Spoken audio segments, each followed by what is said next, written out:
Causas e canções pela TV, causas da vida, e vamos falar sobre o começo de carreira dessa que é uma das mais extraordinárias cantoras e compositoras brasileiras, a Joyce Moreno, que até o começo dos anos 2000 assinava apenas como Joyce, mas depois passou a adotar o sobrenome do seu marido, o grande baterista baiano Tuti Moreno, e passou a assinar como Joyce Moreno, porque ela via que no Google, nas pesquisas que se fazia e digitavam só Joyce, o pessoal encontrava outras cantoras Joyce e até mesmo o escritor britânico James Joyce. Até mesmo a Joyce fez um samba muito legal chamado O Samba do Joyce. E essa capa aqui é lindíssima, é do seu primeiro álbum, do ano de 1968. Começou a ser gravado em 1967, foi lançado em 1968, quando a Joyce tinha de 19 para 20 anos. Lançado pela Philips, e com essa foto linda do Pedro de Moraes, o Pedro de Moraes que era filho do Vinícius de Moraes, o grande poeta, e o Vinícius escreveu o texto da contracapa. Prefiro falar de uma Joyce que, aos 11 anos, tinha paixão por Tom e colava seus retratos, e desde os 3 ficava ouvindo Urubu Malandro sem parar. Uma que conhecia Menescal desde menininha e que, de vez em quando, gravava jingles com ele só de farra. Uma que, antes de completar 20, já fez por aí umas 3 dezenas de bons sambas, música e letra, que canta com uma voz linda e afinadíssima, acompanhando-se ao violão com um grande sentido harmônico e um ritmo exemplar. Uma que foi classificada para as finais do 2º Festival Internacional da Canção e que agora está fazendo uma parceria firme com o meu bom e grande Macalé. Outro que, quando estourar, vai se ouvir na Conchichina. Vinícius de Moraes, trecho do texto de apresentação da contracapa do primeiro álbum de Joyce, em junho de 1968, já sendo bastante profético. A gente vai falar um pouco sobre o começo da carreira dela, né? Ela começou a tocar violão aos 14 anos de idade, observando seu irmão Newton, que era 13 anos mais velho que ela e era advogado formado e amigo de Roberto Menescal, de Almir Deodato. E a Joyce acabou ficando amiga do Menescal, que sugeriu o nome dela para ser a solista do álbum de um conjunto muito legal chamado Sambacana, que foi criado pelo Pacífico Mascarenhas e cantava somente composições dele. O Pacífico Mascarenhas é um compositor mineiro que ainda vive, com quase 90 anos de idade. Existem vários LPs do Sambacana, inclusive com vários solistas, com várias formações, cantando bossa nova mineira. Eu, inclusive, tenho essa reprodução em CD, né, do Sambacana, muito para frente, que foi gravado logo depois desse álbum com a Joyce. Esse álbum com a Joyce é de 1964. Esse daqui é de 1965, e o solista desse aqui era um crooner mineiro que tocava contrabaixo, que depois ficaria muito conhecido com o nome de Milton Nascimento. Mas voltando a Joyce, formou-se em jornalismo. Ela, inclusive, já escreveu crônicas para o jornal O Dia e tudo mais. E em 1967, ela participou do 2º Festival Internacional da Canção com uma música que deu o que falar. Ela se chama Me Disseram. O que causou tanta polêmica nessa música? Essa música foi composta com o eu lírico no feminino, com versos como: já me disseram que meu homem não me ama. Isso é uma coisa que nenhuma compositora mulher tinha feito antes, nem Dolores Duran. E nem mesmo Chico Buarque, na época, compunha músicas em primeira pessoa feminina, e só faria isso um pouco depois com o Com Açúcar, Com Afeto. E, na verdade, essa música Me Disseram também dialoga um pouco com o Com Açúcar, Com Afeto, né? Tem essa coisa do homem que vive a sua vida de esbórnia, de ser meio vagabundo, e que no final das contas acaba voltando para os braços da mulher. Sérgio Porto, jornalista, que também era conhecido pela alcunha de Stanislau Ponte Preta, ele chamou a Joyce de vulgar e imoral, e chegou a impedir ela de participar de um show que ele estava dirigindo na época.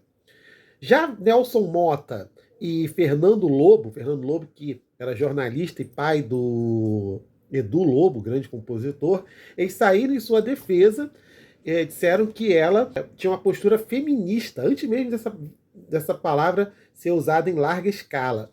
E realmente, sim, suas músicas sempre tiveram esse viés do ponto de vista feminino.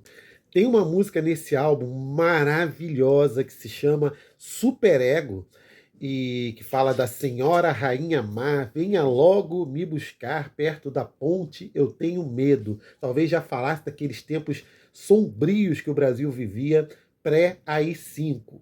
E alguns críticos, numa frase absolutamente machista, falaram que é uma música tão boa que é difícil acreditar que tenha sido feito por uma mulher.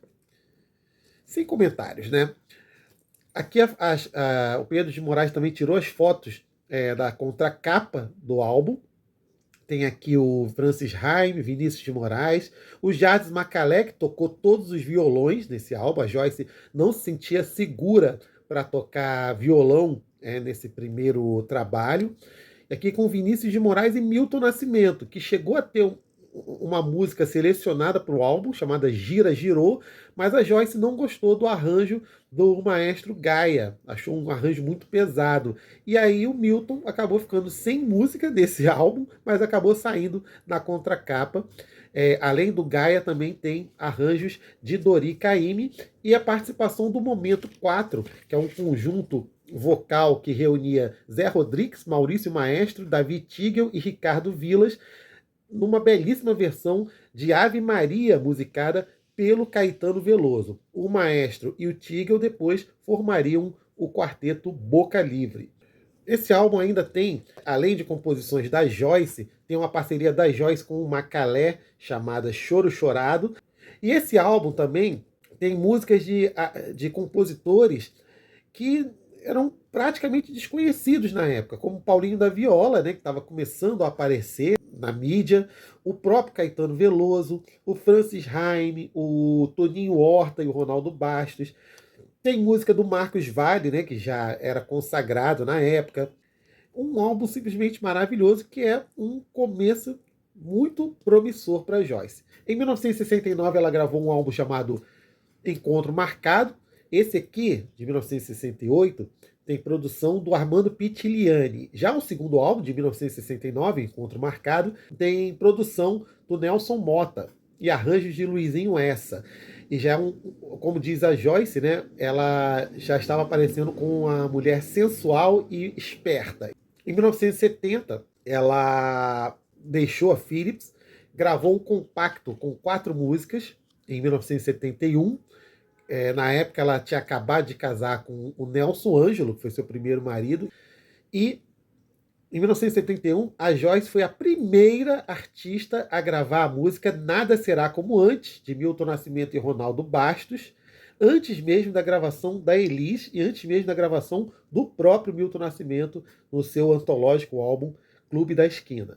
Ela deu um tempo da carreira para cuidar das filhas, que também são cantoras, a Clara Moreno e a Ana Martins, mas ainda assim, junto com o Nelson Ângelo, ela gravou esse álbum chamado Nelson Ângelo e Joyce, com contracapa aqui, junto com o grupo A Tribo, que reunia Naná Vasconcelos, Novelli, Toninho Horta, essa galera toda. Esse álbum aqui, a Joyce nem considera um álbum seu, né? Considera um álbum mais do Nelson Ângelo por ter muitas composições de Nelson Ângelo. Tem apenas 2 músicas desse álbum, não são de Nelson Ângelo. Uma é Meus 20 Anos, da Joyce e do Ronaldo Bastos, inclusive a única música da Joyce nesse álbum, e a outra é Vivo ou Morto, de Danilo Caymmi e João Carlos Pádua. Esse álbum destaca músicas como Linda, Um Gosto de Fruta e Tiro Cruzado, que é uma parceria do Nelson Ângelo com Márcio Borges, que 5 anos depois, em 1977, foi regravada por Tom Jobim e Miúcha. Em 1975, a Joyce gravou um excelente disco para o mercado italiano chamado Passarinho Urbano, com músicas de compositores que tinham sofrido censura da ditadura militar, como Carlos Lira, Chico Buarque, Caetano Veloso, Rui Guerra, Maurício Tapajós e por aí vai. Em 1977, a Joyce gravou um álbum que ficou anos inédito, que é o Natureza, com arranjos de Klaus Ogerman, o maestro alemão que desautorizou o lançamento desse LP, que somente voltou agora nas plataformas digitais. E nesse álbum Natureza tem uma música que a Joyce regravaria em 1980, Foi lançada, na verdade, lançada oficialmente pelo Quarteto em Si em 1978 e se tornou talvez sua canção assinatura, que é feminina. Na versão com Klaus Ogerman, ela tem 11 minutos e 31 segundos e a Joyce incluiu e deu nome ao seu álbum de 1980 com essa música feminina que se tornou talvez seu maior sucesso. Eu tenho aqui uma coletânea da Joyce chamada Meus Momentos, né? E tem aqui, ó, um autógrafo dela. Olha aqui, que honra. Hoje a Joyce, aos 75 anos, ela faz muito sucesso no Japão, na Europa, nos Estados Unidos. Segue aí fazendo música, segue aí fazendo muitos shows, segue compondo. É sempre uma usina muito fértil, criativa. Grande Joyce Moreno, eu gosto muito dessa artista. Mas ouçam aqui esse álbum Joyce, de 1968. E 50 anos depois desse álbum, em 2018, a Joyce regravou as músicas desse álbum com novos arranjos, num álbum chamado 50. Inclusive, essa foto aqui da capa de Pedro de Moraes foi reproduzida pelo Leonardo Aversa. Essa foto que vai aparecer aí, que é uma linda foto e já mostra a Joyce com as marcas do tempo, já com um sorriso meio marotinho e de quem está satisfeita demais com a sua trajetória, mas quer mais e mais. Este foi o Causas e Canções, eu sou Gucci e eu vou fechar hoje com um poema de uma amiga muito querida, a Michele Andreazzi, cantora, compositora mineira. E ela lançou esse livro aqui de poesias, As Outras Margens do Mar, pela editora Sempre Viva Editorial, certo? Ó, também tem um autógrafo aqui, ó, para vocês. E o poema vai ser lido pela minha querida amiga, a cantora e atriz Clara Lira. Sobre os anônimos. Rios subterrâneos, sem nomes como eu, caminho na casca da terra e os rios caminham em mim. Nós, anônimos, procuramos alguém que nos chame. Nomes aos que brotam, eu existo sem brotar. Meu nome está escondido dentro de uma abóbora e não há carruagem para o libertar. Só o tempo do cozimento, ferrugem do que não existe e nunca morrerá. De onde tu brotas? Teu significado não se pronuncia. Teu nome não está na língua dos pedidos e amores. Invisível anonimato, só se é quando está, quando passa, se esquece.